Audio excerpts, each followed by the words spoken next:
Você já ouviu falar ou alguém já te contou que micro-ondas faz mal, causa câncer? Então hoje eu vou te falar sobre isso.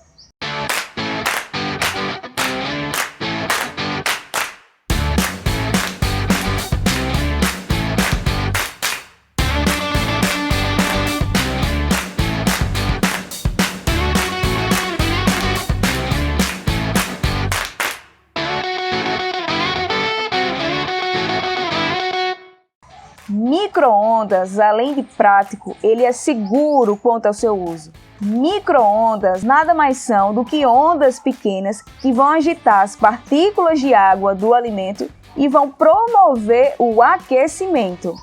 Assim como qualquer outro meio de cocção, se você elevar demais a temperatura de um alimento, seja no forno, no fogão, numa churrasqueira, realmente pode haver redução de algumas vitaminas, principalmente vitaminas C e vitaminas do complexo B.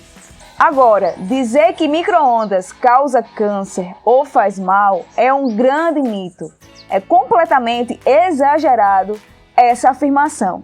O que você deve fazer é expor o alimento ao aquecimento no micro-ondas em um pote, em uma vasilha que seja de vidro ou que seja de plástico livre de bisfenol A ou BPA, o que significa que esse plástico ele é ideal para ser aquecido no micro-ondas, pois com a temperatura elevada ele não vai liberar toxinas no nosso organismo e essas substâncias químicas são consideradas disruptores endócrinos, que são componentes que vão mudar o nosso metabolismo.